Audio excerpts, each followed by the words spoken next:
Солонгост хийх гэж байгаа ивент нь бол хандив босгох үйл ажиллагаа байгаа. Тэгээ 7 сарын 5-нд Сөүл хотод хийн. Энэ ивентээрээ би мэдрүүлэх зорилготой. Эхний хэсэг бол квант физикийн тухай үнэхээр их судалгаатай, баталгаатай квант оршихуй юм байна. Тань ийм чадамж оршихуй байна гэдгээ би онлоор эрдэмтдийн судалгаагаар гаргаж ирэх нь. Тэгээд мэдрүүлэх бясалгал хийх нь, зүрхийг нэг бясалгал хийн.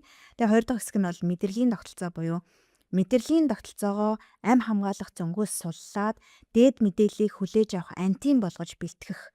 Яаж тэгвэл энийг өөрийнхөө мэдрэлийн тогтолцоог удирдах антин болгох вэ? Тэрний тухай лекц орно, тийм дасгалууд орно.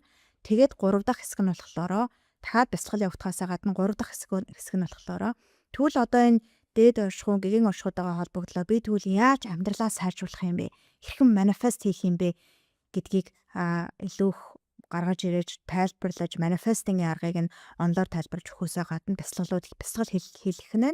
Тэгээ нийтдээ нэг 6 цагийн өглөө 10 цагаас оройны 4 цаг хүртэл байна, 5 цаг хүртэл байна тийм ээ. 6 цагийн ивент байгаа. Энэ 6 цагийн ивент бол мэдрүүлэх зорилготой. Одоо шинжлэх ухаан хөгжөөд зүгээр ингээд бясалгал хийхээсээ гадна дуугаар, хөгжмөөр янз бүрийн нүдэнд харагдах одоо нэм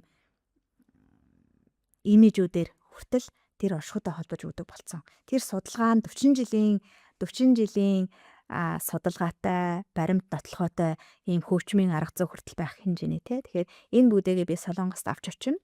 Тэгэхээр бясалгалаар дамжуулан зүрх сэтгэлээ нээгээд дээд оршихуйгаа маш хурдан мэдэрч ойлгоё гэвэл мэдрэх хүсэлтэй хүмүүстэйгээ би Солонгост уулзъя гэж хэлмээр байна.